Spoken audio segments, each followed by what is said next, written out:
Brett, just as we were talking in the last few minutes, there is a new exclusive report from the Wall Street Journal that says this: a battered Iran signals it wants to de-escalate hostilities with Israel and negotiate as long as the United States stays out of the fight.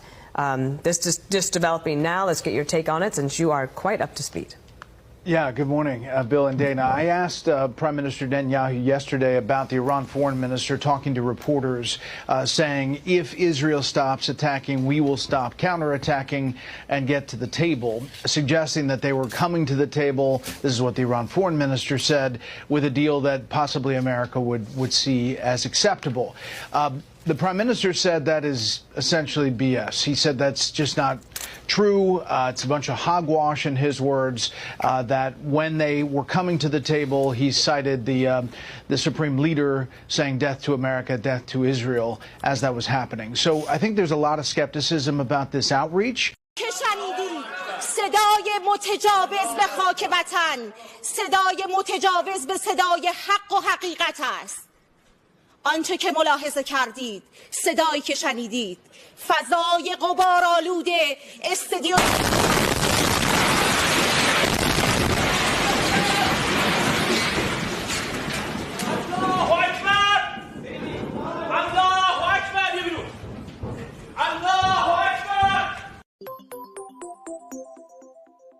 Have you heard any signals or seen any messages from intermediaries that Iran wishes to de-escalate the conflict? Yeah. What have you heard? What have you heard from the Iranians? They'd like to talk, but they should have done that before. I had 60 days, and they had 60 days, and on the 61st day I said, we don't have a deal. They have to make a deal, and it's painful for both parties, but I'd say Iran is not winning this war. And they should talk, and they should talk immediately before it's too late. Can you guarantee the UK will be protected from any future tariffs? The UK is very well protected. You know why? Because I like them. That's why. That's their ultimate protection. Thank you very much. The Prime Minister's done a great job. I want to just tell that to the people of the United Kingdom. He's done a very, very good job. You know, he's done what other people, they've been talking about this deal for 6 years, right? 6 years. And he's done what they haven't been able to do. So he's done really a very good job. Okay, thank you very much. We all know the great Prime Minister of the UK, and we just signed a document. This is, sorry about that. This is it. A very important document. Little windy out here. Give me that little. We just signed it, and it's done. And so we have our trade agreement with the European Union, and it's a fair deal for both. Going to produce a lot of jobs, a lot of income, and we have many other ones coming. But you see the level of enthusiasm is very good, but the relationship that we have is fantastic. So I just want to congratulate you. But Donald, thank you very much. This now implements on car tariffs and aerospace, our really important agreement. And so this is a very good day for both of our countries, a real sign of strength. So thank you again, Donald. A really important day for both of us. Great people, great people. Has anything changed in the agreement since you spoke on the phone from the Oval Office? Not much. Nope. Not much. This is implementing. What is the Here in Los Angeles, every cable news network is still breathlessly waiting for something to happen downtown. They've been running the same video of the Waymos burning, the guys looting the weed store, and the guys busting the sidewalk with a hammer over and over and over in a loop for 5 days in a row. It's been very strange to watch the president and his minions blatantly lying about what isn't happening in the city where we currently are, telling us there are riots when that is not the case, and also saying that the protesters aren't even protesters, they're actors being paid. It's a fascist organization, and fascism means to bind together, right? And the fascists were big into the idea that, and this is kind of what defines fascism, that media, corporations, government should all be working together as a unit to push forward whatever the interest happens to be, whatever the agenda happens to be. And the WEF is a place where exactly that happens, is that the elites of all the different power hierarchies meet and, well, conspire morally to improve the planet, despite the fact that they have no democratic standing. And as you said, no opposition and no journalistic coverage, and that it's a pay-to-play arrangement that's made Schwab and his cronies exceptionally rich, and that's really demented and twisted the world in unbelievably pathological ways. Net zero, that's a WF initiative. ESG, right? That stakeholder capitalism, that's all pouring out of the WEF. Every stupid idea you can possibly imagine the last 15 years is being promoted by the Davos crowd. I actually really love Trump. I think he's a deeply humane, kind person. And I am saying this because I'm really afraid that my country's going to be further weakened by this. I think we're going to see the end of American empire, obviously. Other nations would like to see that, and this is a perfect way to scuttle the USS America on the shoals of Iran. But it's also going to end, I believe, Trump's presidency and effectively end it. And so that's why I'm saying this. What do you mean by that? That's coming from you. That's you get. Look, I knew Bush. I knew George W. Bush. We had, family connections to Bush. I knew Bush personally. I still see Bush sometimes, and of course, he hates me, and he does because I criticized him on Iraq, and that war is the sum total, from a historical perspective, of his administration. But I knew him, and he had all kinds of plans for the things that he wanted to do. But once domestically, right, to improve the country. Right. And you may agree or disagree, but in his mind, he wasn't just about the invasion of Iraq in March of 2000. Oh, no. He was going to redo Social Security. He had all types of it. He was going to take care of the entitlements issue. And he really thought it was going to work. Yep. And you could laugh at that or whatever, but the point is, the second you get enmeshed in a real war, not a fake, let's go bomb the villagers and declare success, though we don't even have a good track record. Why are the Houthis still there? There's a whole other question, right, which is how prepared is the U.S. military for a real conflict? And the answer is totally unprepared. Scary unprepared. I don't think people understand that. But anyway, the only reason I'm saying any of this is because I really, really care.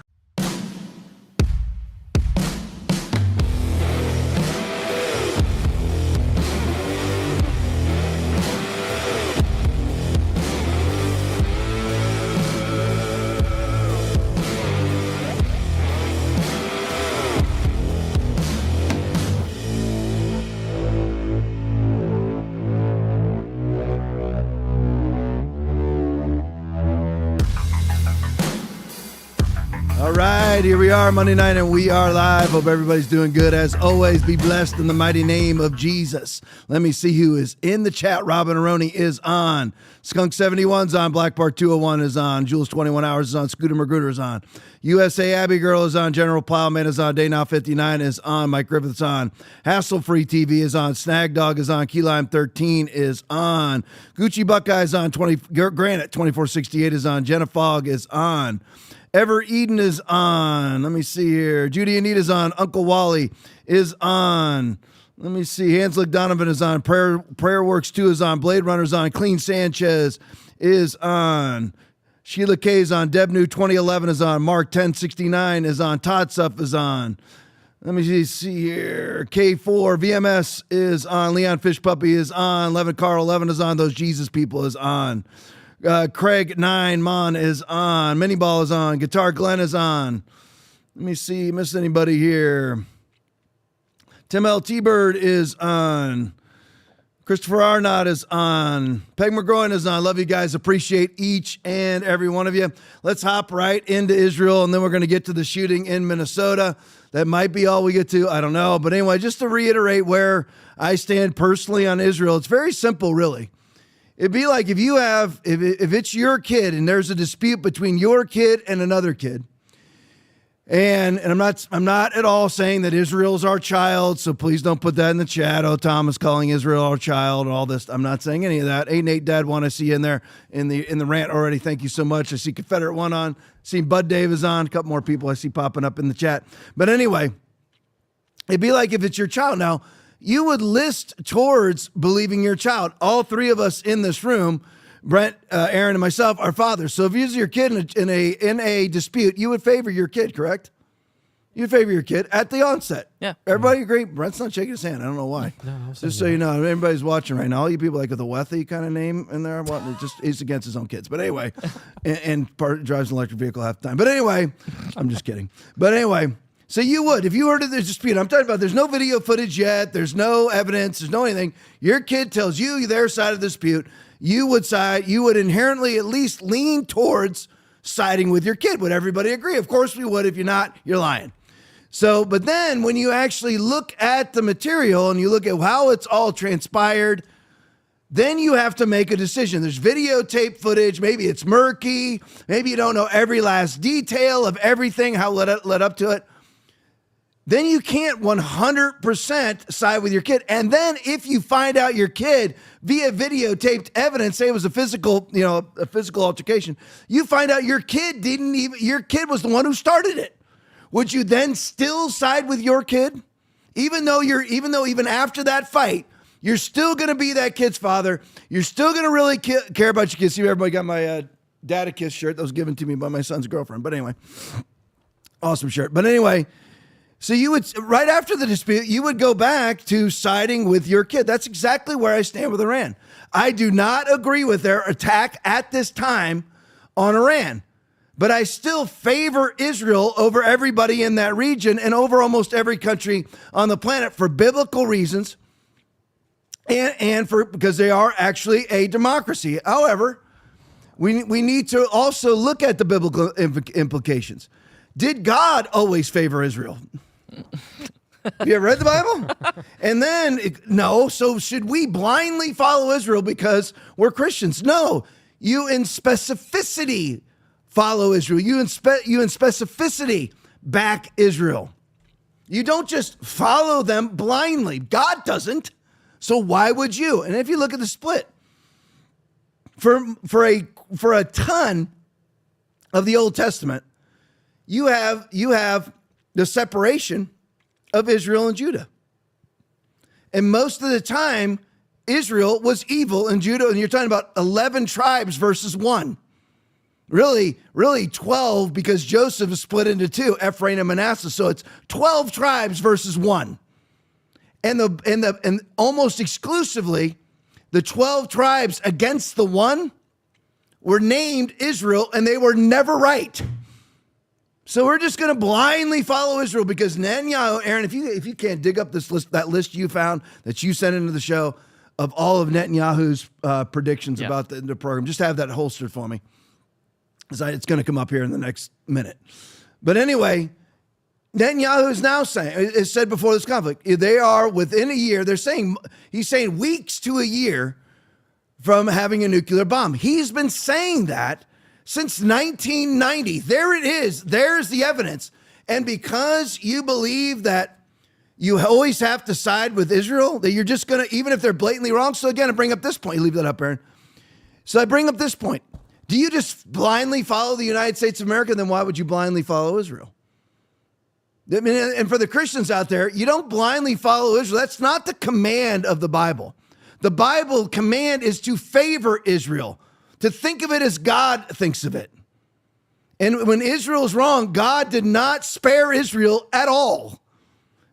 And in this case, now Israel versus the other Muslim countries in the area, I favor Israel. They're a democracy. They are God's chosen people and God's chosen land. That is for sure. But when those people are acting poorly, I mean, again, Benjamin Netanyahu wants biometric ID in lab-grown meat. He loves it. You just pull it up. Go ahead, pull it up right now. Netanyahu lab-grown meat. Netanyahu biometric ID. Netanyahu pimped and hoard vaccines, pimped and hoard social distancing, pimped and hoard masking, pimped and hoard lockdowns. Okay, so please, again, Would you just say the United States is 100% right all the time? What if Biden's the president of the United States? Are we 100% right all the time? What if Clinton is? What if so when Jimmy Carter was president, we're right 100% of the time? She just blindly follow the administration? No. And it's exactly how it is with Israel. Now, we can all agree to disagree on this and still be fellow conservatives, because there are good things about this strike. There are good things about it. Iran is a fake nation. But who made them fake? Us. We're the ones who made them fake. We overthrew their government twice, overthrew a democratically elected government, installed the Shah of Iran. Then he got sick. We bring him in to the United States and install then the mullahs. That's all CIAs. And then we hire, by the way, Saddam Hussein. Where did he come from? He's a CIA operative since he was a teenager. Is everybody aware of this stuff?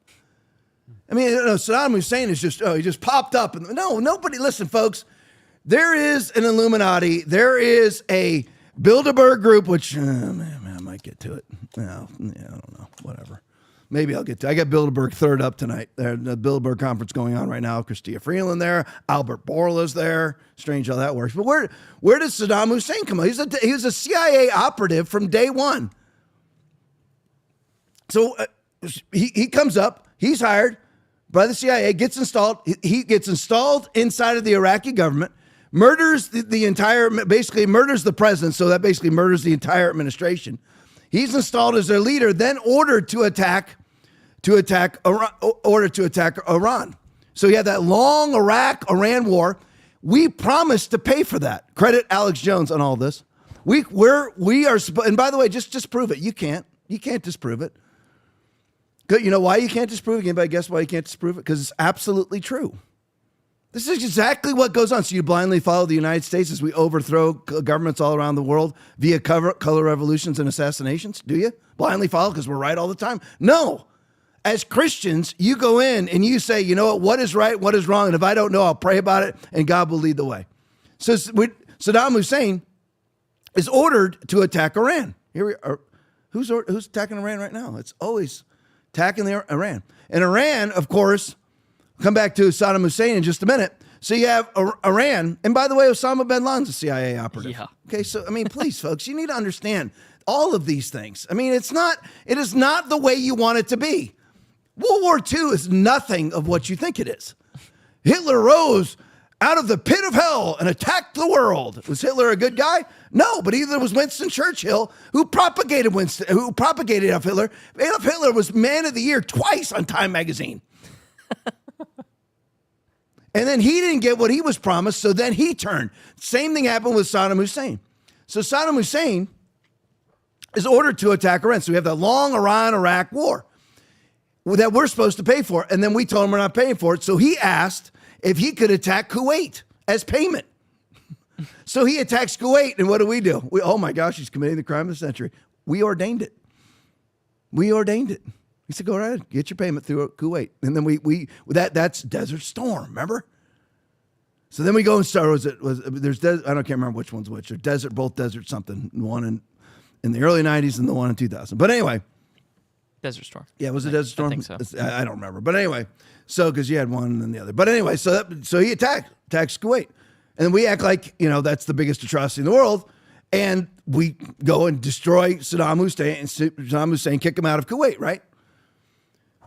So then, of course, he then becomes public enemy number one.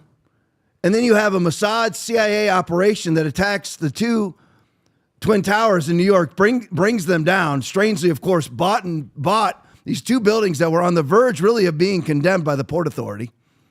Yeah, because they're full of asbestos. Building 1, Building 2 of the World Trade Center, those old buildings. Strangely bought by a Jewish man who, of course, somehow managed not to be at work that day. And then you have the Israeli operatives caught in the van filming the taking down the trade centers before they were taken down, and then rejoicing when they went down, were actually pulled over and then somehow disappeared back to Israel after all that, after they were rejoicing at it. That's all on film.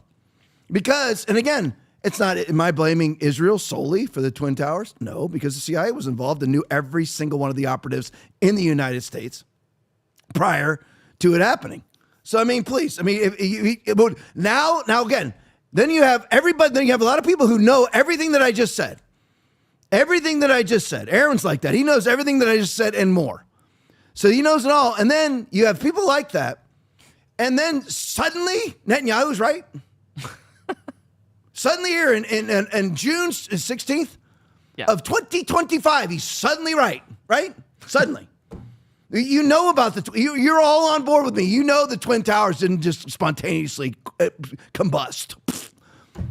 They didn't spontaneously just fall to the ground. We know that. It's a demolition. You know that. Building 7 also. Yep. And then, but now suddenly they're right because it's a nuclear threat. Well, Aaron, can you blow that up for me like you did perfectly the other day? So suddenly Netanyahu is right. This time he's one of, and you know all these other, this is what blows my mind about people. And that's what makes people very vulnerable to COVID too. Because all of you knew before, all these people, and I'm not talking, I know that most of my crowd is red pilled, so I'm speaking to the people who are on the fence or are 100% on board with Israel attacking Iran because Iran could get a nuke any day now. So you know the truth about everything leading up to this event, and you know that there's liars involved in the intelligence community, the Illuminati community, the WEF community, the Bilderberg community, who orchestrates all of these things throughout your entire lifetime. And then suddenly, 3 days ago, that all stops and everybody's righteous. Because that's what everybody believed in March of 2020 also. You knew, everybody knew. Fauci's a devout liar, abortionist, demoniac. But yet suddenly all the Christians follow him. All of the Christians who are anti-abortion follow the anti-abortion's medical advice and medical protocols. The abortionists who kill 40 million babies a year, all the Christians take the remdesivir, the vaccinations, put on the masks, stand 6 feet apart and close their churches at the commands of their ideological, political, and theological opponents. But now suddenly Netanyahu is righteous in this attack? Well, in 1992, he said that Iran was 3 years away from a nuclear weapon. 93, he said they were 3 years away. 95, 3 years away. 96, 1 year away. 2003, 2 years away. 2004, 3 years away. 2005, 1 year away. 2006, 1 year away. 2007, 1 year away. 2008, 1 year away. 2009, 1 year away. I sound like I'm singing a song. Aaron, can you do a little drum beat for me? 2010, 1 year away. I'll rotate because there's different, let's do like 1 to 2 years. 2011, 1 to 2 years away. Oh, 2012, get this, Aaron, 6 to 12 months away. Wow. 2013, 1 year away. 2021, 1 year away. 2022, weeks to months away. Iran, and by the way, the reason why they started to lower it here is because, and this is why Tulsi Gabbard wasn't invited to the meeting with Netanyahu, because they already were planning this in 2022. When suddenly it became weeks to months away, 2023, months away, 2024, weeks to months away, 2025, days to weeks away, and now he's gone back to a year away. And then everybody just believes now this attack is righteous? Tom, are you saying they don't have a nuke? I think they already have a nuke. I think they've got about at least 10 atom bombs. Iran. These people aren't dumb. These are the Persians, by the way. They're not even, they don't even have a Muslim heritage. They just happen to be run by the mullahs who have a line of lineage all the way to Muhammad. And guess who put the mullahs in charge? The CIA. They deposed the Shah and put in the mullahs. Why would you do that? Why would you want danger? Why does Netanyahu endlessly overthrow governments for worse governments? He wanted Libya overthrown. So we killed Gaddafi. How's it now? Civil war.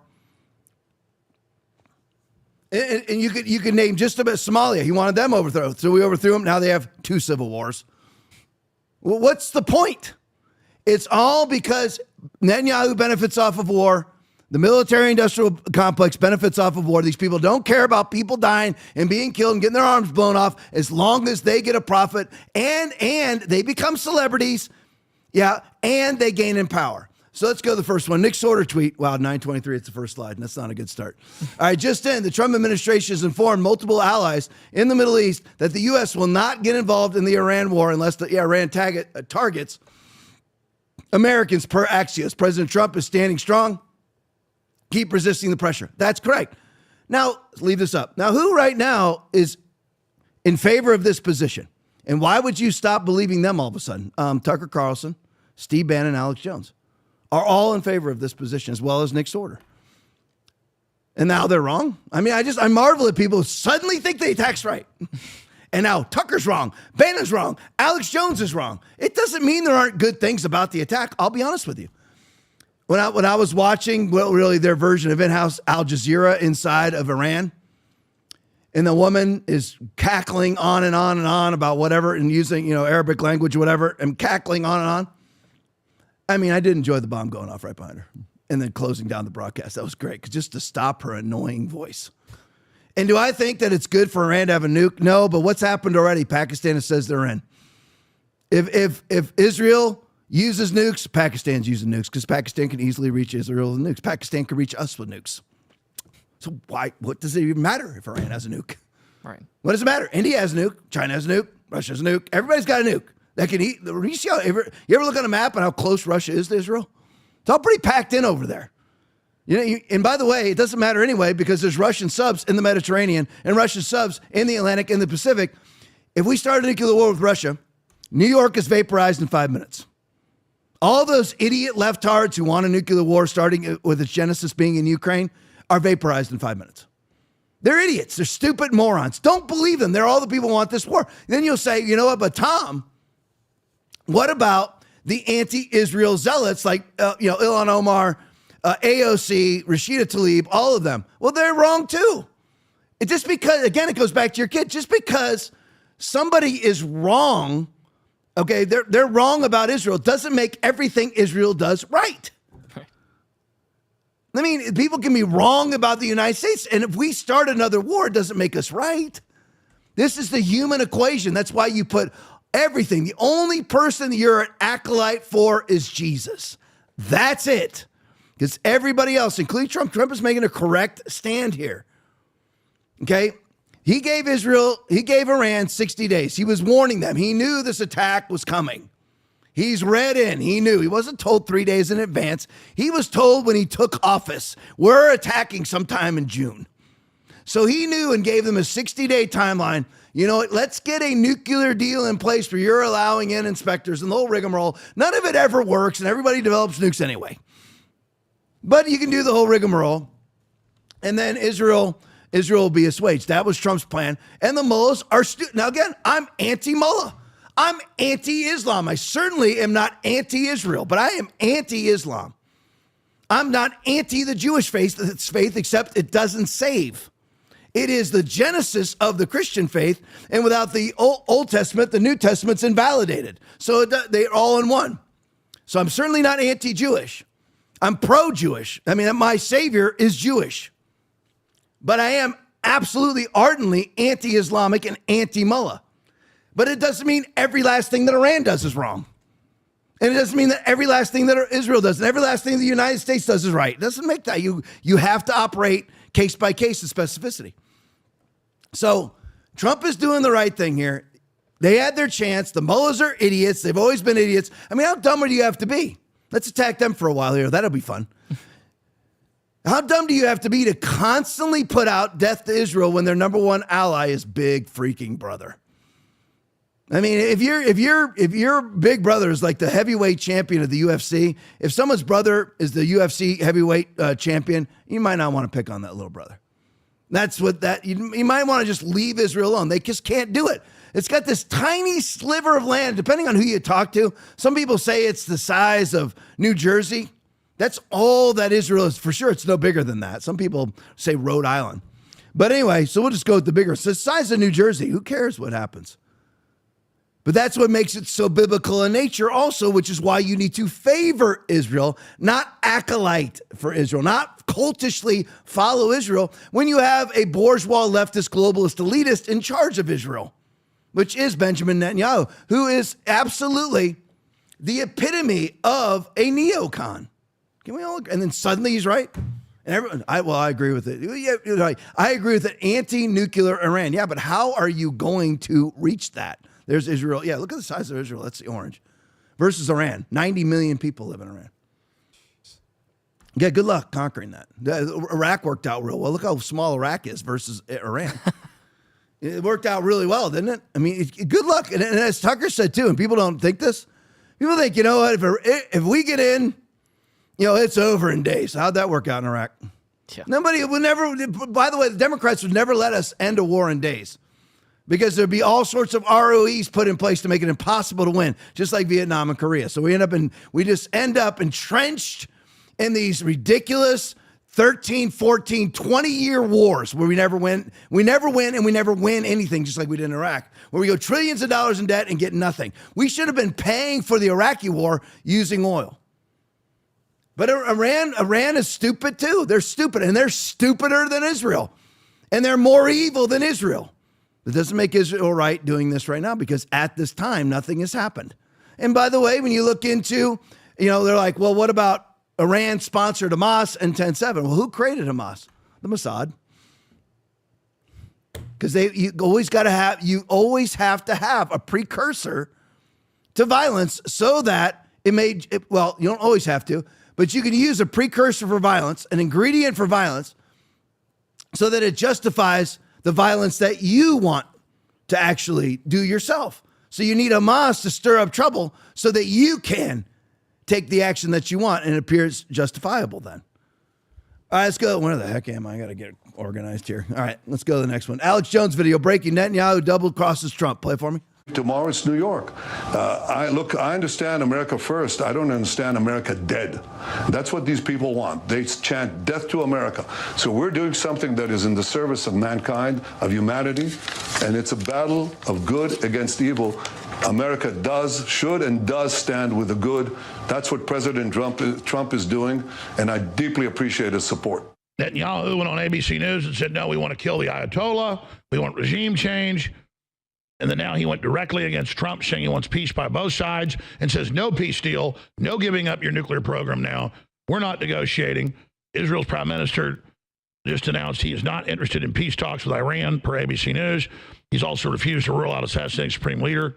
This comes after news that the Iranian regime is asking to come back to the negotiating table. Well, look, he praised President Trump over and over again in this interview. He knows that he needs the United States support, at least in terms of doing what the U.S. is doing now, which is helping Israel defend itself from those retaliatory attacks from Iran.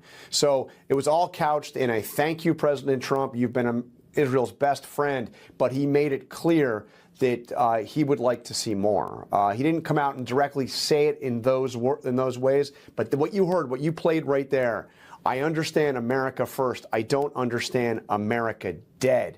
He is really speaking to those in the Trump movement, those in the MAGA movement who are adamantly opposed to the United States getting involved in another Middle East conflict. And as you know, Kira, there are some prominent voices, supporters, outside advisors of Donald Trump who are saying, don't get involved. The United States can't be involved. You campaigned against forever wars. People like Tucker Carlson, Steve Bannon, Charlie Kirk.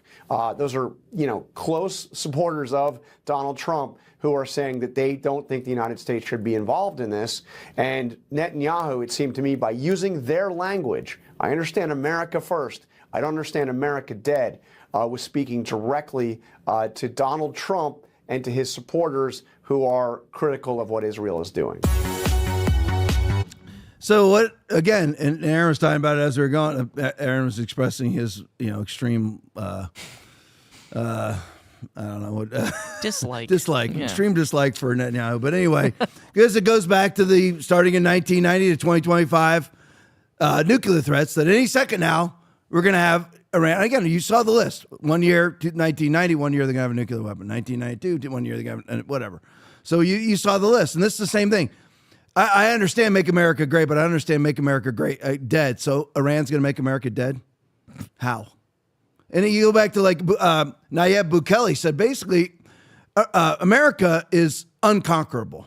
Now, except, as he said, except from within the Democratic Party. So we are unconquerable except from within. Doesn't mean we can't be hit by a nuclear weapon. It just means we're unconquerable. You have the oceans on both sides of us, which really makes you almost unconquerable, just so you know. I'm not, again, except from within. We could easily have a Democratic Party administration hand our sovereignty over to the WEF, the Bilderberg Group, or the WHO. But just ostensibly speaking, unconquerable. And Netanyahu, just the pure propaganda. I understand make America great, but not make America dead. How dead? What is there? Again, let's go through it now. Just like I said with COVID, where are all the bodies? Where are all the bodies from Iran? Now, I understand the Iran-sponsored militant groups like Hamas and Hezbollah, which, by the way, Hamas at least was formed by the Mossad. You're like, Tom, none of this makes any sense. It does if you want conflict for politically expedient reasons. So Netanyahu making that threat is the exact same threats that we have heard since 1990. Folks, that is 35 years of 15 days to flatten the curve. 35 years of, they're a week to a year to 2 years away from a nuclear weapon. Wouldn't you feel stupid? And shouldn't Netanyahu feel stupid when you say that, you know what, any day now there's going to be a nuclear weapon and 35 years has passed and there's never a retraction? That means you are a propagandist. And again, this is made in once biometric ID, lab-grown meat, forced vaccinations, green cards, couldn't buy, sell, trade, or travel without a green card inside of Israel. That's who this guy is. And now suddenly the conservatives believe that he's 100% righteous in the war. And I'm talking about unvaxxed patriots who I still love if we even disagree on Israel. You stood against COVID.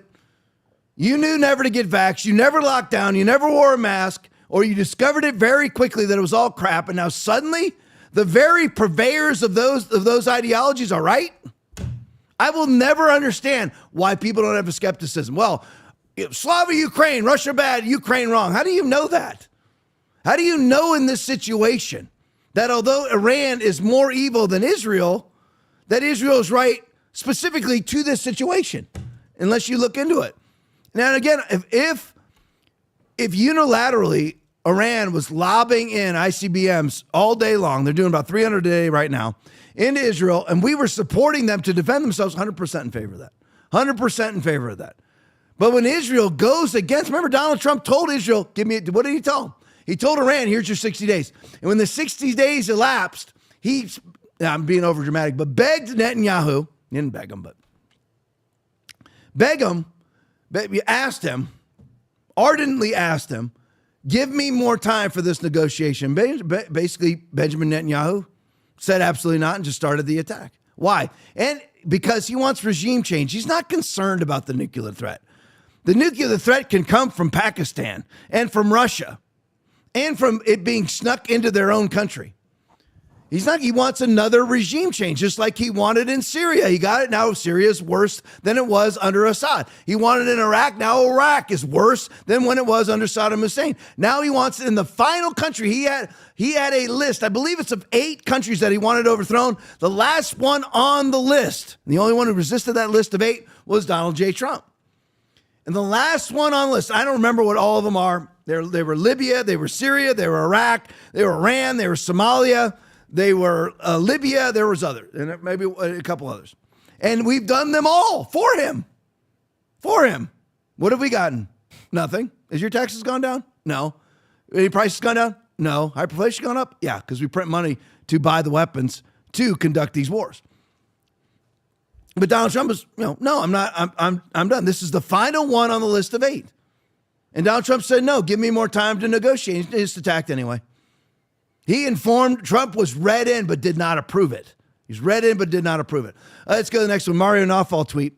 So breaking, U.S. military prepares for possible intervention in Israel-Iran war. U.S. Secretary of Defense Hegseth has ordered preparations for potential American military involvement in Israel's ongoing operations against Iran. The decision depends on a green light from, and I'll just continue on, the tweet's a little bit longer, from President Trump. CENTCOM Commander General Michael E. Kurilla and other U.S. Central Command office officials are reportedly supportive. So Michael Kurilla, the CENTCOM commander, is supportive of joining the conflict. How idiotic can you be? We just want to jump right. We're going to do this again. And again, didn't everybody who's now in favor of this war elect Donald Trump so that we would no longer be in any foreign wars? But now suddenly this scenario requires us to be involved in it. Suddenly this scenario is the perfect scenario for all of us to get involved in a war. Not all the other ones. We were against Biden getting involved in any wars, but now, and there's all the same leaders except for Trump. I mean, get that. Everyone get this. Now get this. Oh my gosh, freaking 940. But anyway, get this now. So if Biden was wanting to get involved in this, would all the conservatives want to be involved in it? I think you'd all be against, but since Trump wants to do it. Same thing with the big, beautiful bill. Trump wants to add another $2 trillion to the deficit in that one bill. And now suddenly everybody's in favor of the big, beautiful bill because Trump's the one who's spending us into oblivion. No, conservative means conservative. That means that you are conservative no matter what, no matter who is president, you are conservative. If it's even hard to discuss because you're actually saying, as a conservative, I'm going to continue to support a conservative who's not a conservative. And I'm not, listen, Donald Trump is the best conservative president of my lifetime. I'm just saying the big, beautiful bill certainly is not conservative. So would all these Christians and all these conservatives now who are in favor of this war be in favor of it if Joe Biden or Kamala, if she was conducting it? I don't think so. And all of these same neocons that are hidden inside the military, like Kurilla here and other U.S. Central Command officers, are reportedly supportive of joining the conflict because for all the conservatives before, no new wars until now. Now, suddenly, this exact same people are stirring up the exact same conflicts, but this time it's a righteous war. Not the exact same people now. Who's changed? Mullahs are the same. Netanyahu's the same. Zelensky, he's the same. Putin's the same. All the same actors doing the exact. Pakistan's the same. India's the same. On the verge of war just a few weeks ago until Trump settled it with trade with the United States. All the same actors doing the same things, running the same party lines. But now certain Christians and certain conservatives now believe that, you know what? These same people who are always corrupt and always getting us into faulty, fraudulent foreign wars, this one, though, they're telling the truth. So, like, this time Anthony Fauci's right. This time Deborah Birx is right. This time Francis Collins is right. This, you know what? Klaus Schwab is terrible, but suddenly, this time he's right. That's how if you believe that you should lock, stock, and barrel jump into this war, that's how stupid you are reportedly supportive of joining the conflict, but some senior Trump administration officials are pushing back against direct U.S. engagement. We should not be engaged unless our forces are directly attacked by Iran. And then after they are attacked, you better confirm that it was Iran, not the CIA attacking the United States. Yep. Oh, that would never happen. Really, ask the Kennedy family if that's the case. All right, let's go to the next one. So out of the Wall Street Journal, the battered Iran signals it wants to de-escalate hostilities with Israel and negotiate. Go to the next one, Brent. So, but the interesting thing is how stupid the mullahs are, because they're idiots. See, Netanyahu is evil, but it's super smart. The mullahs are idiots and evil. They're idiots and evil. Netanyahu's evil, but he's super smart. The mullahs, sadly, are the ultimate combination of stupid and evil. So Iran says that they want to the battered Iran signals that they want to negotiate with Israel and the United States, but Iran rules out negotiations with the U.S. until it completes retaliation against Israel. Regional diplomat says. So it wants to continue 300 missiles a day. That's how stupid the mullahs are. And then when we're done, we want to negotiate for a peace. That'll work out really well. That's how Zelensky does things. Oh, yes, I want to stop this war, but you'll give me another 5 weeks of ATACMS and Storm Shadow missiles. That's how they are. Stupid people. Stupid, evil people. Putin is evil, but he's not stupid. Zelensky, he's a moron and evil. That's how you have to think of the war. You're really going to be, okay, you have Netanyahu, who is evil, but smart, versus the mullahs, who are evil and stupid. So you're going to go with the smart evil one? Or do you just stay out of it? When you're dealing with two evil forces, you stay out of it. You know, Tom, are you saying that Israel is evil? No. I'm saying that this attack is not correct. This attack is wrong, and Netanyahu has a history of being evil. Doesn't mean everything he does is evil. Does the United States have a history of being evil? Yes. Doesn't mean that every last thing that we do is evil. Did you get it? Everyone needs to stop believing in white hats versus black hats. I know it makes life easy. And believe me, I miss my old life. I do. I lived a peaceful life until 2020. And then it was great. Listen, 2019, I believe those evil Muslims took down the World Trade Center. And Aaron was wrong. Come on, Aaron. Demolition. Come on. And then I actually, looked at it, and you actually find out. Okay, it's not Slava Ukraine, Russia evil. No, it's not that way. There's a lot more to it, and there's a lot more to this conflict than that. Chief Nerd Video, Bannon and Tucker. Why was Tulsi Gabbard not invited to the Camp David meeting? Play it for me. Why was Tulsi Gabbard not invited to the Camp David meeting all day? You know why. Why Tulsi Gabbard still to the American public has said the last public statement is that the program was not back up and running. And now we have from Bibi by himself on Fox by Brent Baer that the thing was 12 to 13 months away. It wasn't this weekend. I know. And this is by his own thing. And we also know that it was a decapitation, as we said on Friday. It wasn't just about the nuclear program. It's a decapitation of total leadership. So this is a total regime change, which, by the way, you may have a plan for regime change, just fine. But you got to bring the American people along. Let me go back. By the way, I said that publicly last week. The point of this is regime change. I know everyone involved. I know. I'm telling the truth. I have no weird motive here at all. I don't hate Israel. I'm not. Plus, you know the players, and you went to, and you know the Iraq situation. This isn't a regime change effort, and why not just say that? But you're a Holocaust denier for saying that. Well, stop. Let's have a rational conversation about what our aims are here, and maybe you can convince me that we need to support a regime change war in Iran. Tell me how that plays out in a country of 90 million people. Have you thought it through? Do you even care?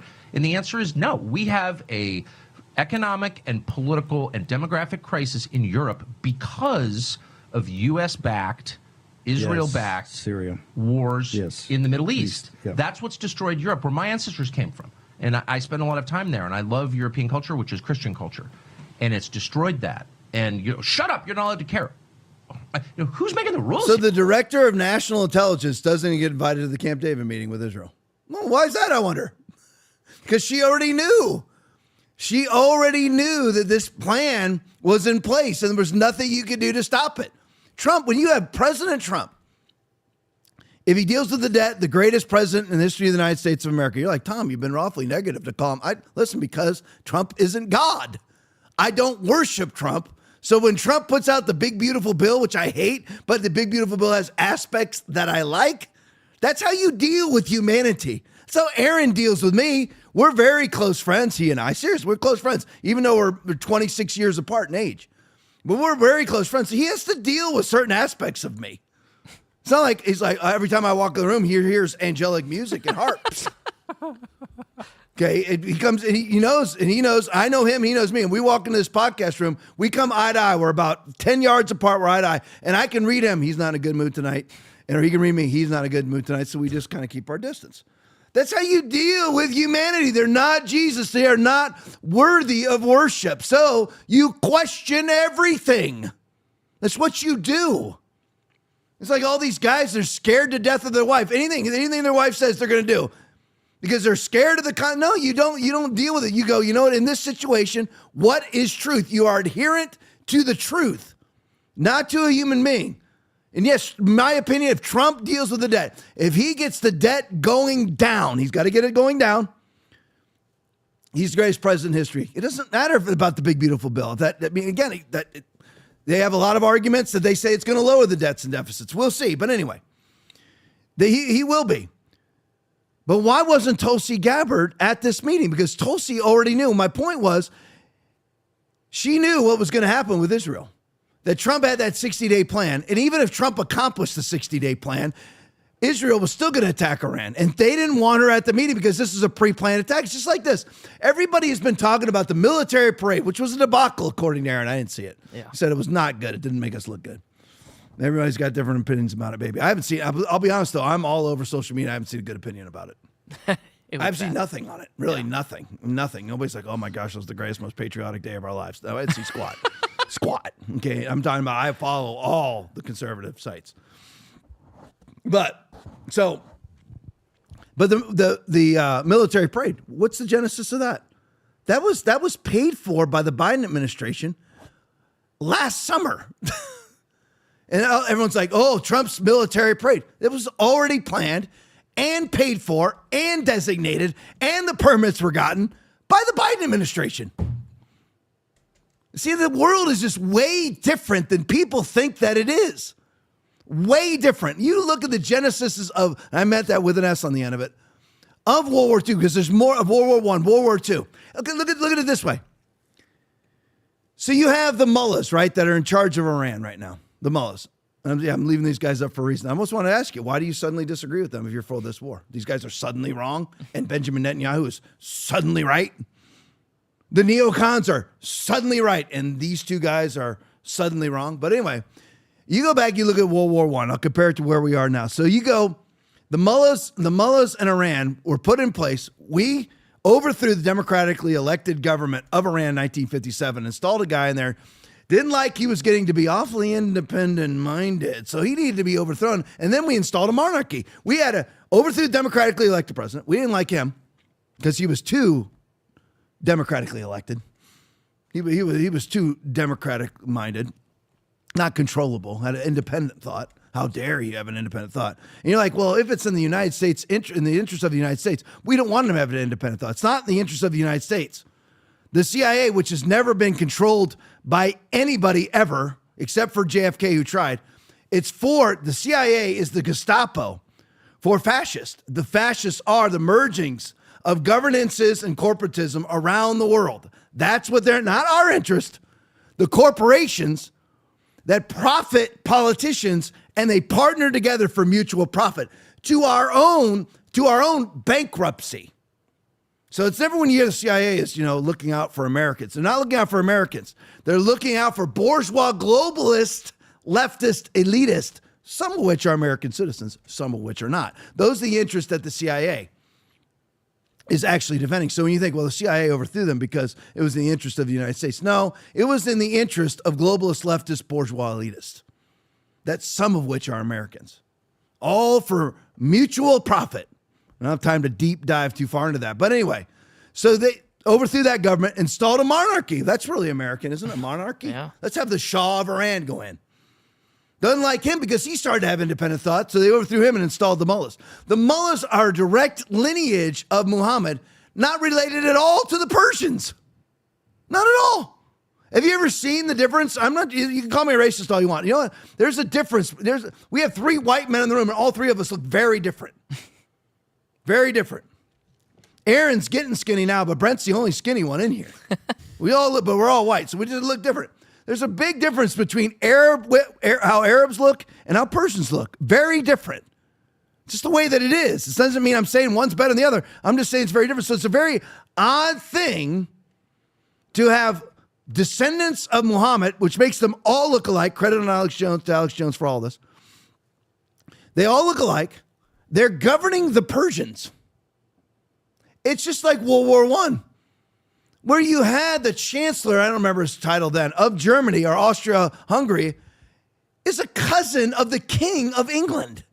And Russia. And Russia. Yeah, Russia's, I don't know what they called him then. Tsar. Yep. All 3 of them are cousins, and they look like freaking twins. And you think that the war, and none of them, Aaron, how many of them died in the war? Of disease, of mustard gas, had their limbs blown off. No, they don't care about that. Remember, it's old men, this is warfare, old men who know each other having young men fight each other who don't know each other. That's war, to the profit of the old men. And I just left these 2 pictures up because why are they suddenly wrong? They've been right all the time. Now Tucker and Bannon and Alex Jones are completely wrong. And now Netanyahu's right. And all before, if it was back in the summer of 2024 right now, everyone would have been attacking Netanyahu.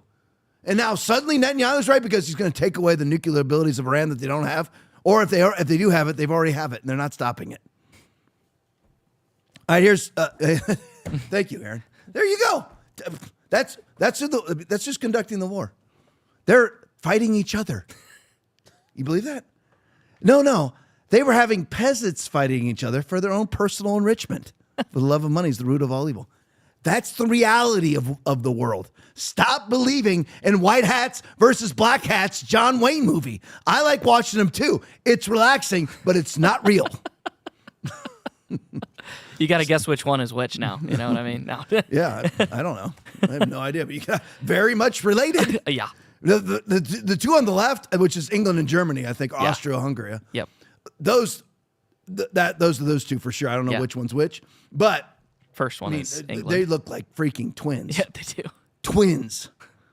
So please, I mean, you need to understand the real world. You have a bourgeois, globalist, leftist, elitist, many of you call it an Illuminati, that kind of control the world. That's the facts. They're meeting right now at Bilderberg. And if they can't meet there, they're going to meet at Davos. If they can't meet there, they're going to meet at the climate summit in Glasgow. All climate about, climate mitigation is about, which is ridiculous. There's no way man can mitigate the climate. Again, we can create storms. We're not going to change this world. You're not going to destroy the world. Only one can do that. The one who created it. You just need to read the book of Revelation. But climate change is the same as transgenderism. It's the same as COVID and the pandemic. It's a vehicle to usher in totalitarianism. All right, let's go to this one. AF post, Trump takes aim at Tucker Carlson. Play it for me. Tucker Carlson criticizing you, saying that you're complicit in the war. I don't know what Tucker Carlson is saying. Let him go get a television network and say it so that people listen. And quickly, have you spoken to Zelensky before your bylaws? Yeah, a lot of them. Japan? A lot of them. Could happen. Japanese, sir. Well. So I just said a minute ago that he's going to be, if he takes care of the day, he's the greatest president of all time. If he doesn't take care of the net, he's still the greatest president of my lifetime. I still agree with that. But what he's just said there is asinine. Absolutely asinine. Tucker Carlson has more people watching him now than he did when he was on TV. Problem with Trump is that Trump's 78. Well, I think he just turned 79.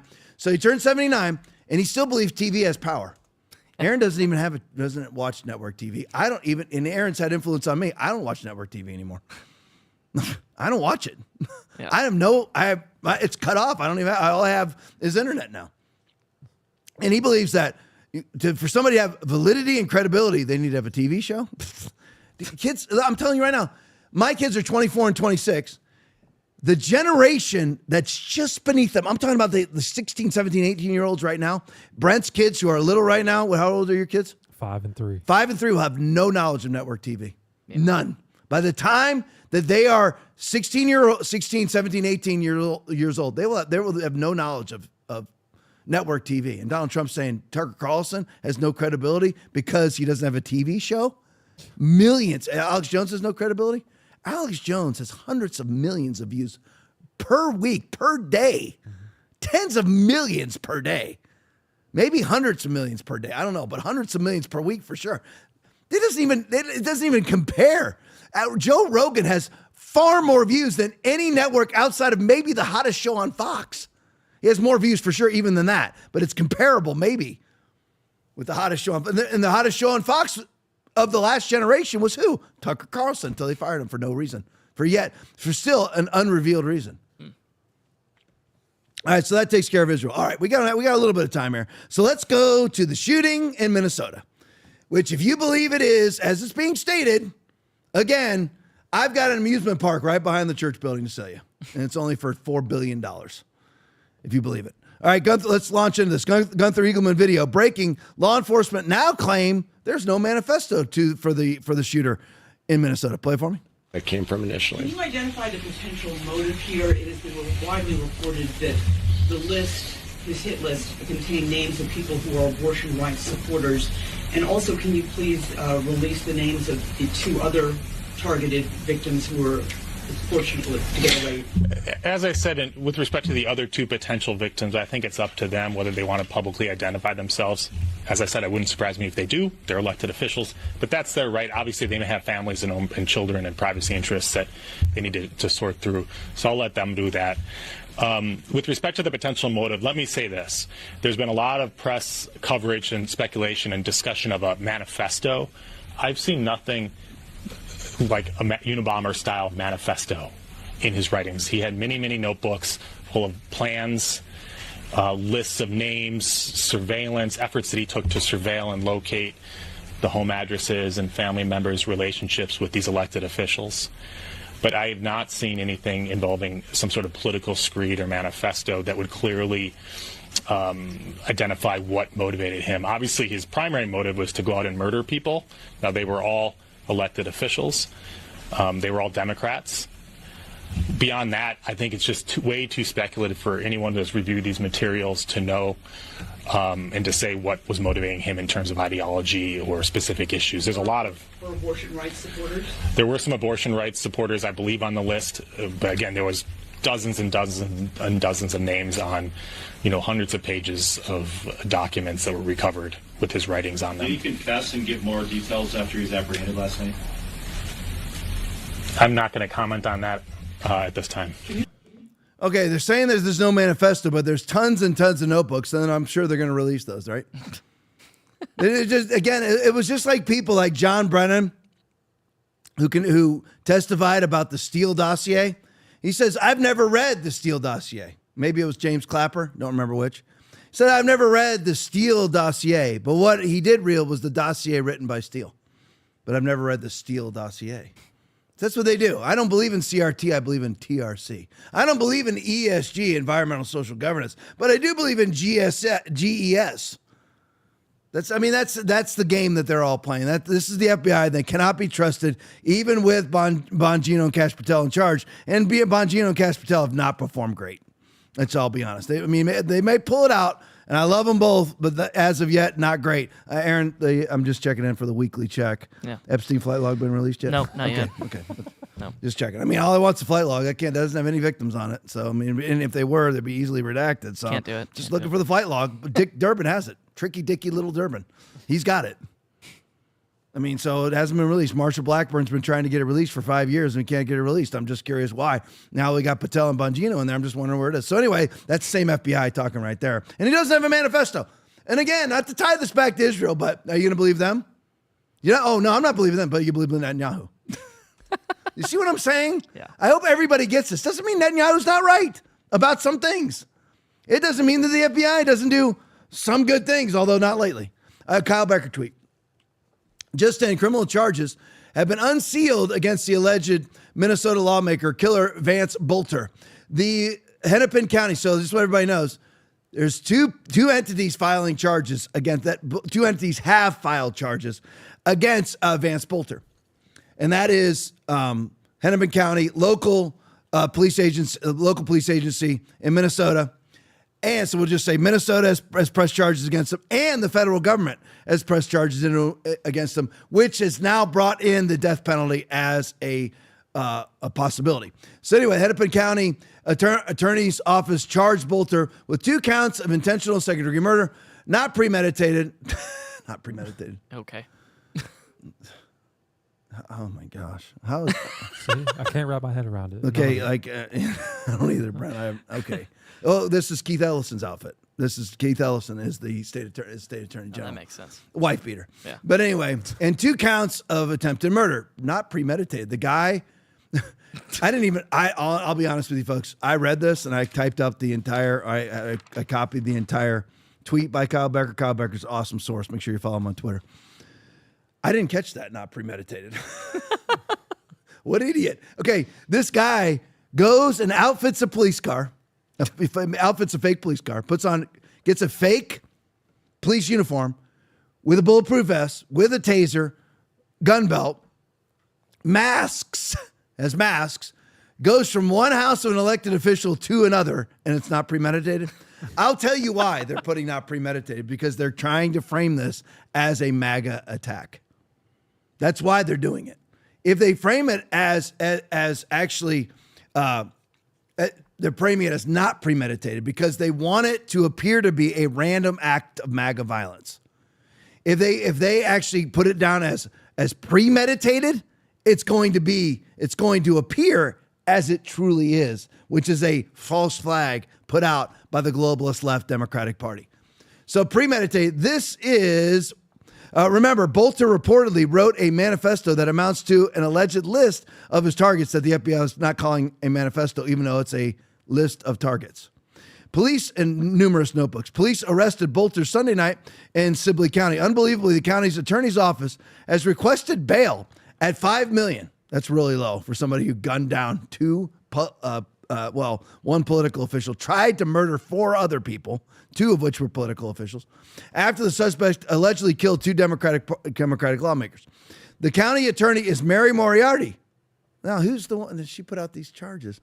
Oh, a Soros-backed prosecutor. Oh. She aided and abetted Tesla's terrorism by letting state employee Dylan Bryant off the hook with no charges after he allegedly vandalized Tesla's on surveillance videos. Just to let you know who is actually putting out these charges. Now, I want to eliminate all confusion about what exactly happened in this event, so to speak, in this scenario. So let's go line by line here. It won't take long. We're just going to go one. Now, I got all this information is directly printed off of the FBI's probable cause affidavit. That's what you call a charging document. That's what you call a capias, wherever you're from. This is actually what they're using to charge Vance Bolter, word for word. All right, let's go. The first one for me. Champlin, Minnesota, attempted murder of State Senator John Hoffman. The FBI is not calling it not premeditated. They're calling it premeditated murder and bringing in the death penalty as a possible consequence. In the early morning hours of June 14, 2025, Bolter drove in a black SUV equipped with law enforcement-style emergency lights to the home of Minnesota State Senator John Hoffman in Champlin, Minnesota. Video footage from Senator Hoffman's home depicted Bolter approaching the front door dressed to impersonate a law enforcement officer, wearing a black tactical vest and holding a flashlight. He wore a flesh-colored mask covering his entire head. Go to the next one for me. There it is. That's him right there. If someone comes to your door looking like that, don't answer the door. As a matter of fact, you can pretty much open fire. But anyway, as shown in the footage and as described later by multiple members of the Hoffman family, Bolter knocked on the door. He shouted repeatedly, "This is the police, open the door." In response to Bolter shouting, one or both of Senator and Mrs. Hoffman answered the door. According to a statement later provided to law enforcement by Mrs. Hoffman, Bolter said there had been a shooting reported inside. Go to the next one for me. The house, and he asked whether the Hoffmans had any guns. Remember, this is the FBI's probable cause affidavit that I'm directly reading off of. Senator Hoffman responded that there were, but that all firearms were locked away. According to Mrs. Hoffman, at some point in the exchange, she realized that Bolter, who had been shining a flashlight toward the Hoffmans, impairing their view of Bolter, was wearing a mask. They had opened the door and were conversing with him in that mask. I don't know about that. But anyway, upon realizing this, one or both, go to the next one for me, of the Hoffmans told Bolter that Bolter was not a real police officer. Bolter responded by saying something like, "Look, this is a robbery." So now he's transitioned from I'm a cop, to I am now conducting a home invasion robbery. Mrs. Hoffman reported that Senator Hoffman tried to push Bolter backward through the front door, at which point Bolter shot Senator Hoffman repeatedly. Mrs. Hoffman attempted to shut Bolter outside the home by shutting the door on him, but Bolter then shot Mrs. Hoffman repeatedly. At approximately 2:06 a.m., Senator Hoffman's daughter called 911 to report that her parents had been shot. Law enforcement responded and provided medical aid to Senator and Mrs. Hoffman, who were transported to a local hospital with multiple, go to the next one for me, gunshot wounds. Although they suffered critical gunshot wounds, Senator Hoffman and Mrs. Hoffman were stabilized somehow. Maple Grove, Minnesota, home of Minnesota public official number one. Now, they're keeping that person confidential so that nobody knows the next home that Bolter went to. So we already have one public official, state senator, shot, and his wife shot, not murdered, but shot. After repeatedly shooting the Hoffmans, Belter traveled to the home of another Minnesota elected official, public official number 1 in Maple Grove, Minnesota. Go to the next one for me. Video footage from surveillance cameras at public official number 1's home showed Bolter repeatedly ringing the home's doorbell at approximately 2:24. Bolter wore a black tactical vest wearing a badge resembling those worn by law enforcement. While ringing the doorbell, Bolter loudly said, "This is the police. Open the door. This is the police. We have a warrant." He repeated the command several times. There he is at their home. Go to the next one for me. Public official number 1 and her family were not at home and did not answer the door. Belter left the residence. New Hope, Minnesota, home of public official number 2. Now he goes to the third home. Later that night, local law enforcement in New Hope, Minnesota, learned of the shooting at Senator Hoffman's home and dispatched an officer to the next one for me.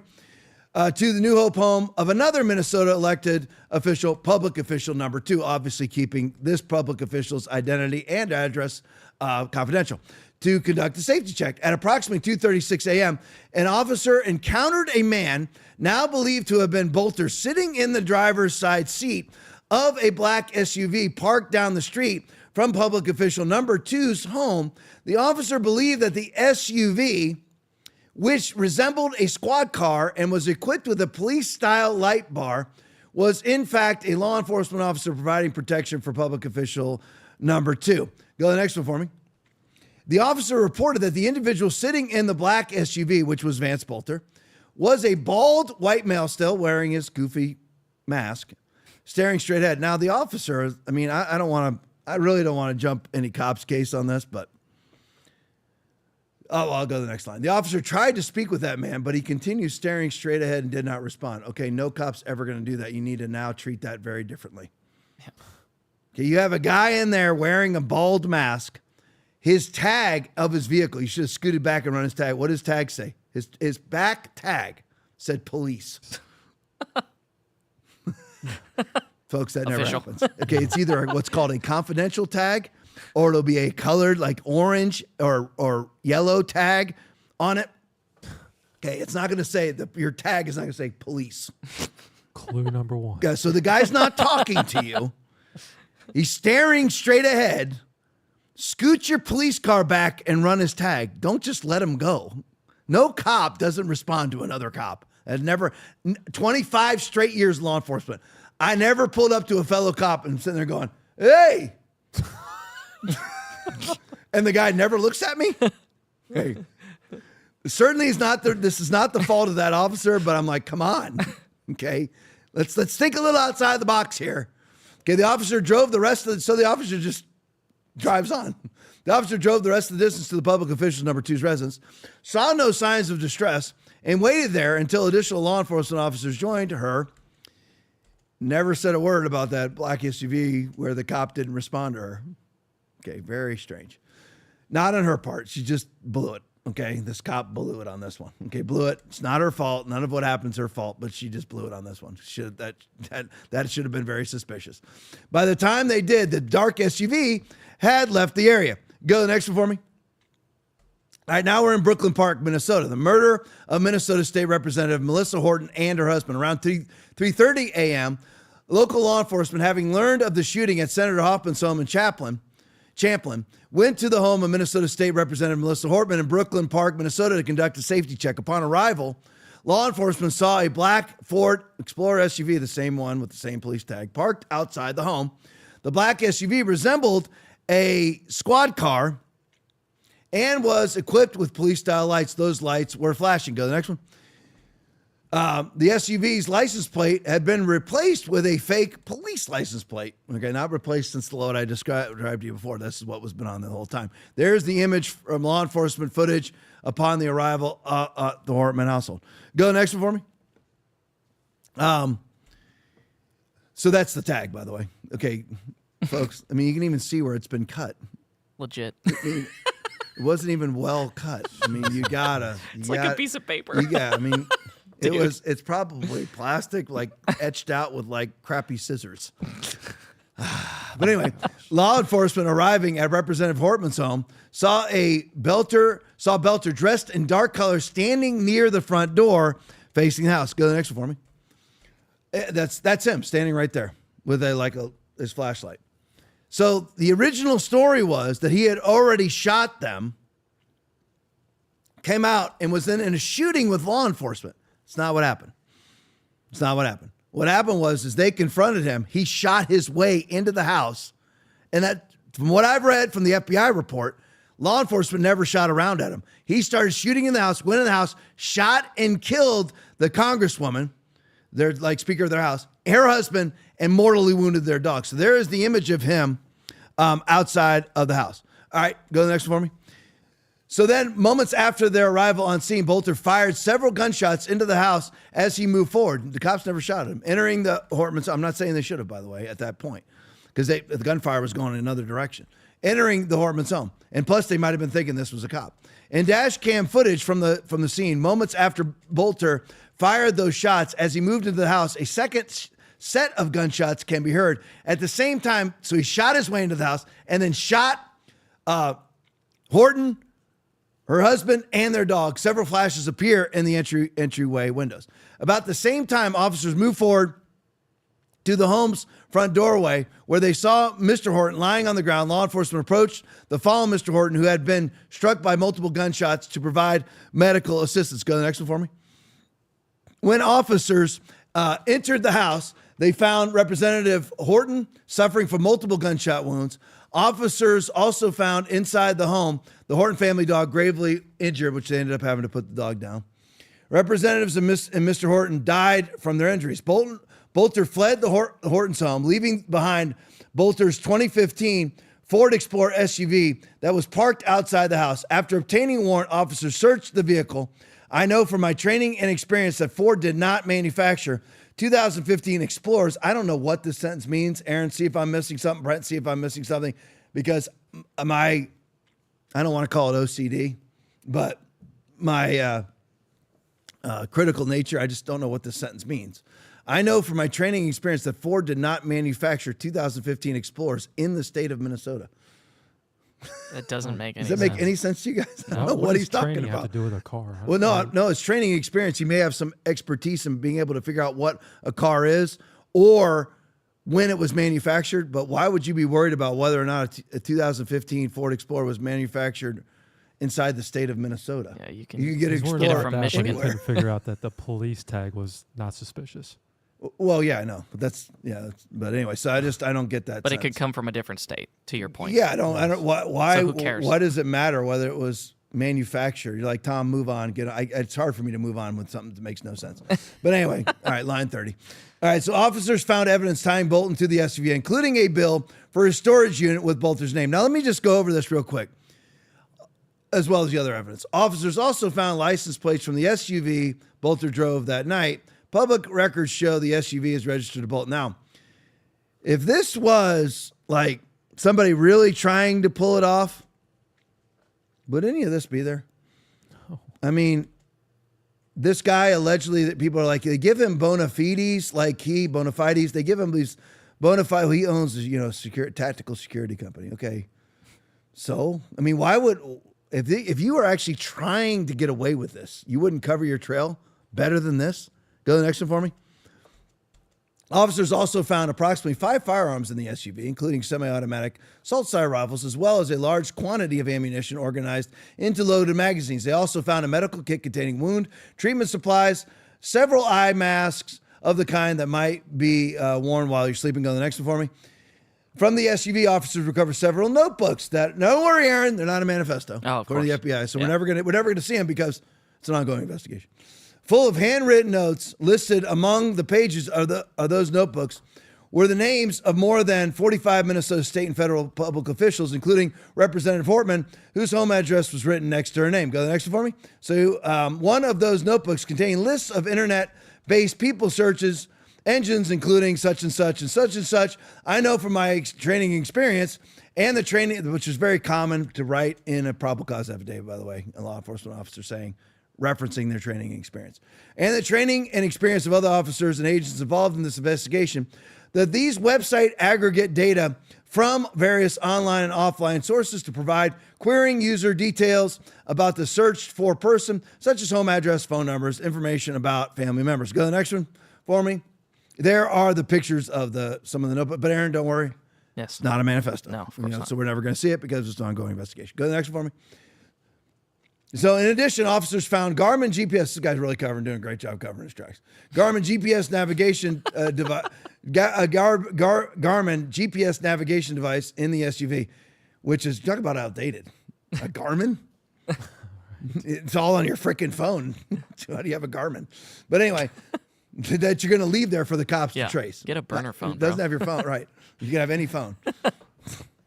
This guy wants to be caught because, as his roommate has claimed, he's a devout Trump supporter. Yeah, if you believe that, you've lost your mind. This is all a false flag because what they need is a Trump supporter to go around executing people. That's what they need, so they can honestly say that we're the violent ones in comparison to all the violence that we've seen over the last 5 days all around the country with their No Kings protests and all their other protests. The device's trip history included, of course, the addresses of Representative Hortman, the official number 1, Senator Hoffman's home in Champlin. The trip history also included the home address for at least 2 more state officials. Go to the next for me. Upon searching the surrounding area, law enforcement found components of a disassembled bread. He's really trying to get away with it, isn't he? Just throws the gun right where they're going to find it. I mean, folks, it wouldn't be too hard to at least hide a gun for a day. Yeah. He hid it for 12 minutes. Okay, he just threw it where they could find it. I mean, literally. Law enforcement found a component. Just to disassemble, that'll help it. That really helps if you disassemble it. You're talking about somebody. This isn't even a good spy novel. This is a B-rated, horrible spy movie. Found components of disassembled Beretta 92 9mm semi-automatic handgun and at least 3 magazines strewn across the ground a few blocks from the Representative Hortman's home. Rounds contained in one or more of these magazines bore the same head stamp of the discharge cartridge casings found within or in the immediate vicinity of Representative Hortman's home. Records accessible to law enforcement indicate the Beretta was purchased by Bolter in or about January 20th. Go to the next one for me.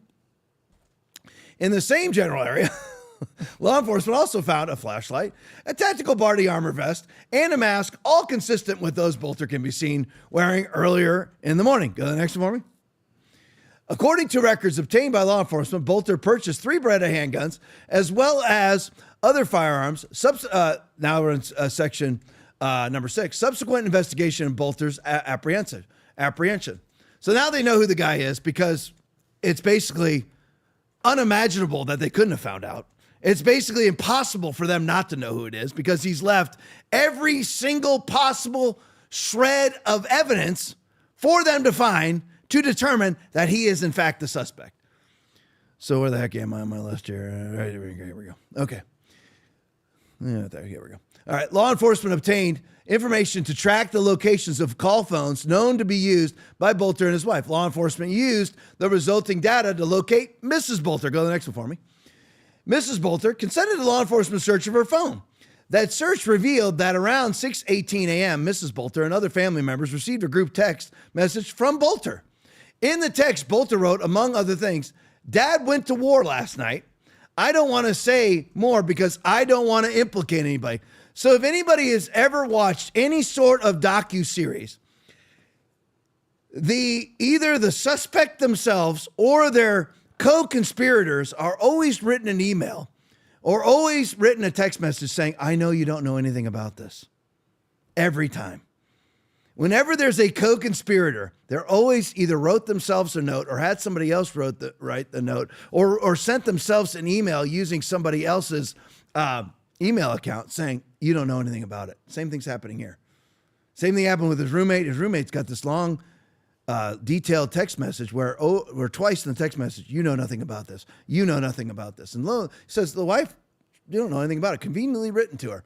Around the same time, Mrs. Bolter received a text message from Bolter stating, among other things, "Words are not going to explain how sorry I am for this situation. There's going to be some people coming to the house armed and trigger happy. I don't want you guys around." Go to the next one for me. Did you switch it while I was looking down? Okay. Yeah. You guys are quick. Miss Bolter consented. I'm tracking it on a piece of paper too, if everyone's wondering why I'm looking down. Mrs. Bolter consented to a search of her car. From the car, law enforcement recovered, it's not suspicious at all, Aaron, 2 handguns, approximately $10,000 in cash. You don't, Aaron? You carry 10 grand around, All- don't you? all the Right? time, You carry and- 10 and grand two around. handguns, Everybody too. watching, you Yes. carry 2 handguns Yeah. around and 10 grand, don't Yeah, you? of I mean, I course. understand carrying a concealed weapon, but 10 grand. Wow, okay. And passports Just in for case. herself and her kids. So she's got 2 guns, passport, and $10,000 worth of cash and passports for all of her kids who are in the car with her at what?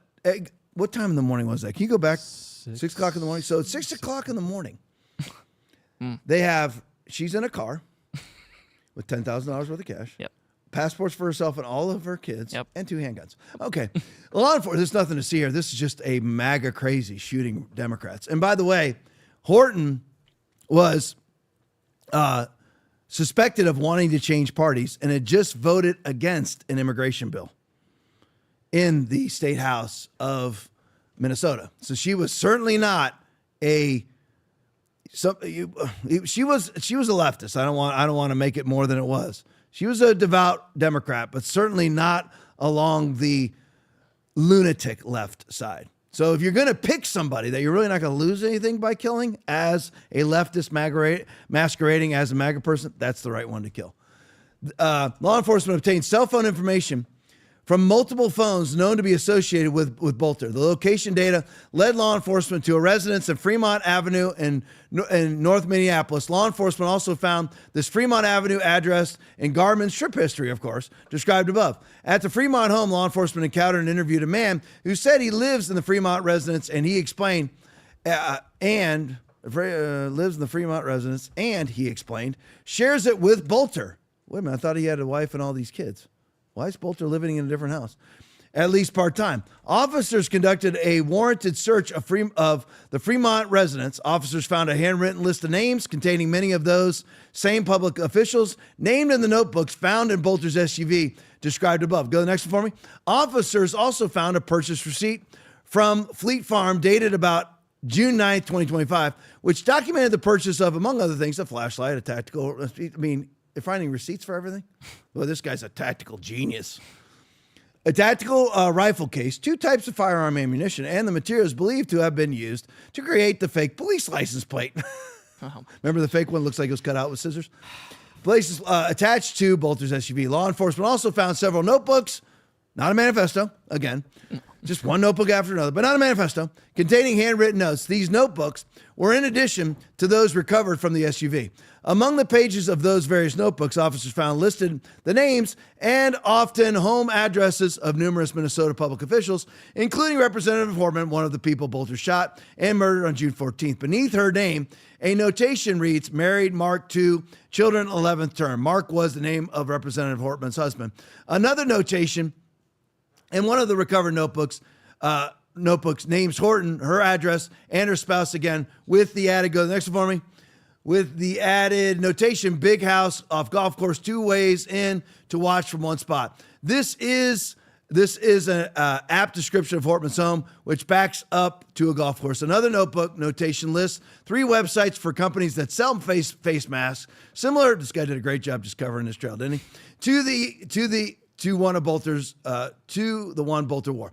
One of those websites describes itself as your premier destination for high-end, hyper-realistic silicone masks, which it certainly wasn't.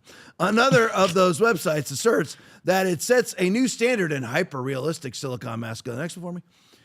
In video footage from the area of the Fremont Avenue residence obtained by law enforcement, Bolter can be seen returning. So he returned to his Fremont address. Now his wife and kids live in another address, which is very strange. This is starting to sound very Crooks-like. Mm-hmm. Is it not? Bolter can be seen returning to the residence in the morning after the murder. So he goes back to his home where he's sharing it with the one fat guy and some other roommate that we've yet to see. After his, which for some reason you have a married man with multiple children sharing a home with an effeminate fat man. But anyway, after his murder of the Hortmans, he goes back to his house and his shooting of the Hoffmans. According to an interview later conducted by law enforcement with Witness 1 at approximately 7 a.m., on June 14th, Bolter met with Witness 1 at a bus stop on 48th Avenue North and North Lindale Avenue in North Minneapolis. Witness 1 reported to law enforcement that he had no prior connection with Bolter prior to meeting a meeting at the bus stop. According to Witness 1, Bolter had 2 duffel bags with him. Bolter asked to purchase an electronic bike from Witness 1. After Witness 1 agreed, they together boarded a bus and traveled to Witness 1's residence. After arriving at Witness 1's residence, Bolter asked to purchase Witness 1's Buick sedan as well. Witness 1 agreed. Around this time, Bolter and Witness 1 drove in the Buick to a U.S. Bank branch location in Robbinsdale, Minnesota, where Bolter withdrew $2,200. Go to the next one. There he is. He's just so sad. I mean, could he? Let me mark myself for life with a giant cowboy hat. This is after the murder. He goes, and this security expert doesn't know that he's being caught on security cameras with a giant cowboy hat on. This is so McVeigh. Yeah, I mean, if you believe McVeigh blew up the was it the Morrow building? Yeah. Is it the Morrow building? I think so. In Oklahoma City. Yeah. In Oklahoma City, you lost your mind. Again, please read the reports about it. It makes absolutely no sense. Timothy McVeigh did it, and certainly didn't do it alone. From and thereby emptied an account in his name. Cameras at U.S. Bank capture Bolter wearing the cowboy hat with it's amazing with some orange thing on it, or is that just a light? I don't know. Go to the next one for me. Bolter reportedly provided about $900 to Witness 1 to complete the purchase of the e-bike and Buick around 2:30 a.m. On June 15, law enforcement received information about a possible sighting of an individual riding an e-bike basically in the same area that he murdered all these people. Let me just ride around on an e-bike. Well, maybe with a cowboy hat on. Approximately 2 miles northeast of 2 miles from his own home in Green Island, Minnesota. However, law enforcement was unable to locate Bolter at that time.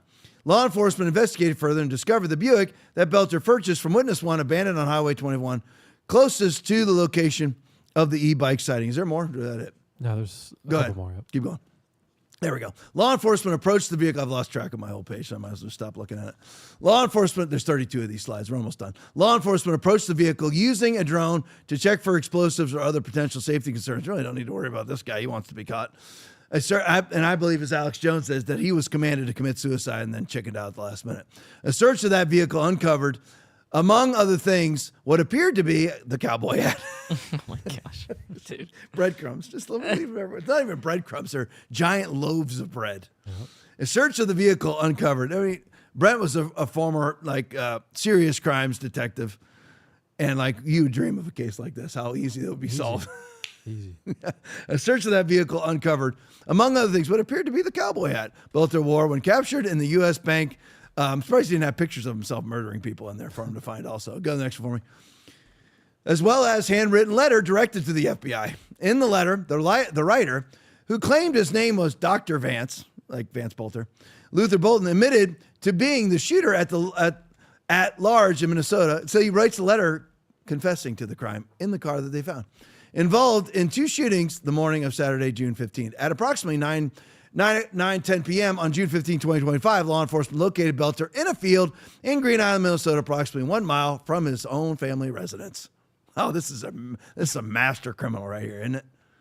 Officers took Bolter into custody. That's it, isn't it, guys? Yeah. There we go. Okay, there you go. So let's go to this Fast News Network's video. Here's one of his roommates. Play it for me. I love you guys. I made some choices, and you guys don't know anything about this, but I'm going to be gone for a while.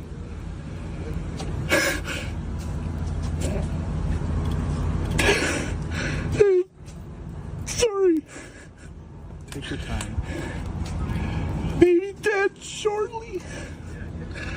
So I just want to let you know that I love you guys both, and I wish it hadn't gone this way. I don't want to say anything more and implicate you in any way, because you guys don't know anything about this. But I love you guys, and I'm sorry for all the trouble this has caused. Can you talk about his politics a little bit? I know that you had some discussions. I just wanted to talk. Well, everyone's calling him a Democrat. He's not a Democrat. He would be offended if people called him a Democrat. He because of this board thing he was on for Governor Walz, it wasn't to serve. He was just serving the community. But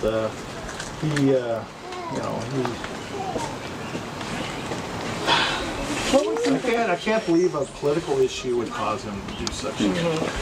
Did he ever bring up the senator or the representative who were targeted? Like I was saying, no, he never talked about them. I didn't know those people. I didn't recognize their names. Any politicians he mentioned? Well, he mentioned Nancy Pelosi. They didn't like Jim Walz. Tim Walz? They didn't like Jim Biden. But Tim Walz, what would you say about him? Well, I mean, nothing. It's just normal. Well, I don't like this that Tim Walz did this. I don't like that they did that. Did he mention the protests that were planned for yesterday? He never mentioned the protests. What do you make of everything that's happened here and the fact Maybe that I mentioned it to him, but I don't think he mentioned anything about it. What would you tell him? I would tell him to surrender himself so he can be taken alive, because he's like my best friend, so I don't want him to be killed. I don't want him to kill anyone else, you know?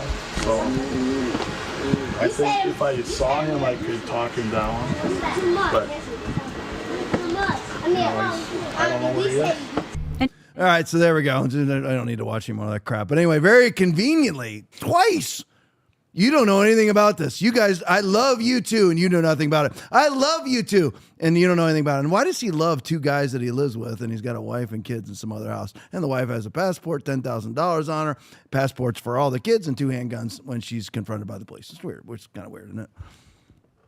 This is a false flag.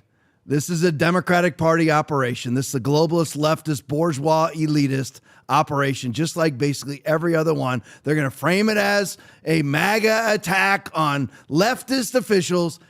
Absolutely not. This is a Tim Walz appointee. Okay, I've got a whole thing. I had the certificate, but I have it shows you, everyone's seen it anyway online. But anyway, it's the Tim Walz appointee. I got a whole thing. Tim Walz, I've got a whole attack on Tim Walz, but it's 10:35. But maybe I'll do it tomorrow night. I love attacking Tim Walz. But anyway, that's just a giant false flag. This is a Democratic Party operation. There's no doubt about it. When I say Democratic Party operation, do I mean coming from the DNC? I'm talking about coming from leftist, globalist, bourgeois, elitist. It is. That's what it is. So that they could finally, their narrative can be fulfilled that we're the violent ones. That's all it's about. All right, 10:35. That's it. Appreciate you guys. Rants tonight. Nate Dad won $100. Thank you so much, Nate Dad. Appreciate it greatly. Todd Suff, $10. Thank you so much, Todd. Appreciate you, brother. Thanks to everybody in the rant. Thanks to everybody in the chat. Stick around for the post game. It's really late. Love you guys. Stick around for it anyway because it's great. Back here tomorrow night, 9 o'clock. Love you all. God bless you. Colossians 2:8. See to it that no one takes you captive through hollow and deceptive philosophy, which depends on human tradition and the elemental spiritual forces of this world rather than on Christ. Listen, if you're not captive, what is wrong will not appear to be right to you, and what is right will not appear to be wrong to you. But if you're captive, one or both could happen. Most of us are operating in both to some degree, and that includes me.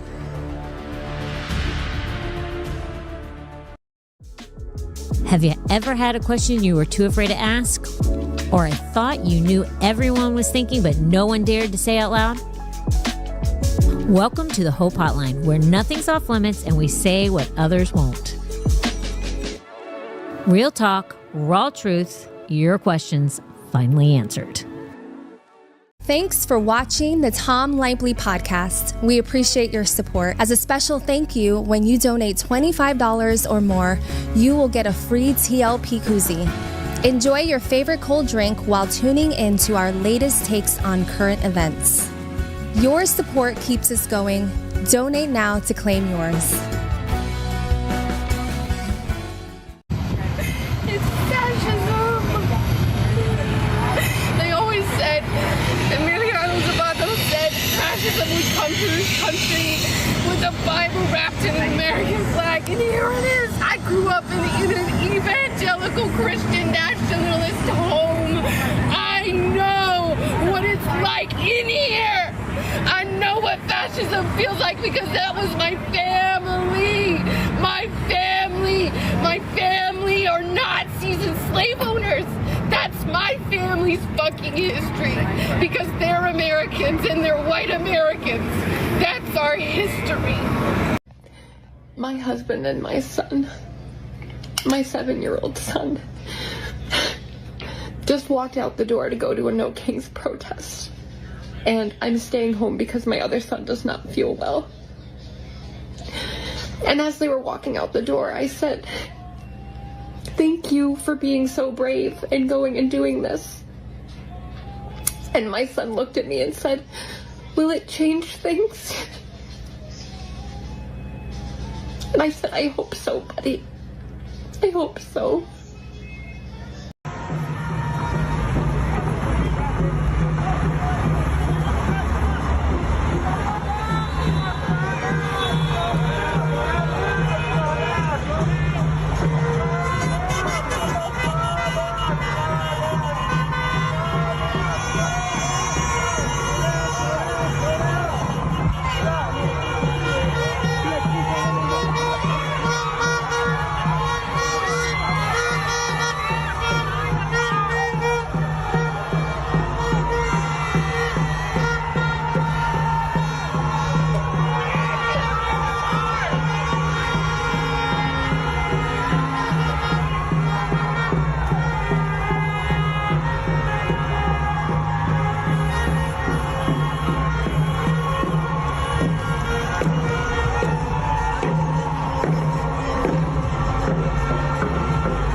En estos 4 años que lleva así.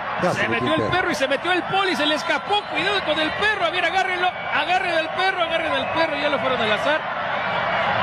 Bueno, ya está, ya quiere jugar. Que meta el gol el perro. Que meta gol el perro. Sí, llévatela. No se lo puede quitar. No, este está jugando mejor que. ¡Oh, qué bárbaro! ¡Qué bárbaro! El quiebre completo, Chelis. Este jugó mejor que algunos en el partido, vean, no pueden quitársela. Que venga Canavaro. Que venga Rafa Márquez a quitarle el balón, porque este alebrije tiene el completo control de la silueta. Nada más que quiebre, ¡ole! No puede ser que en medio de 10 no pueda. ¡Ole! ¡Ole! Chelis, que alguien lo agarre. Señor productor, desconéctanos. Desconéctanos, señor productor. Que la mande a guardar. ¡Ole! ¡Ole! ¡Ven nada más! Este es un crack.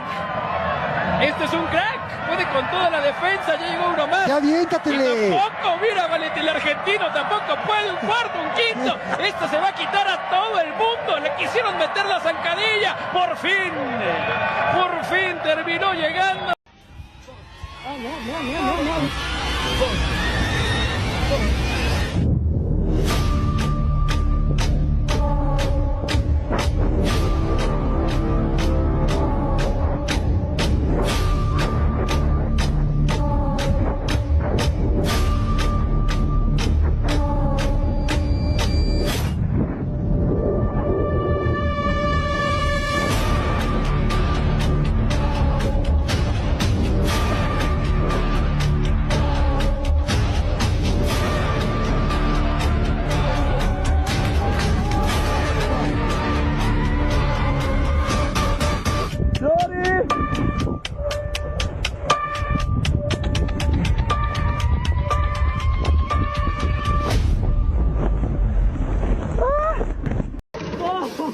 Porca merda! Porca troia! Un cazzo! Ma Franco, sei un pazzo! Madonna!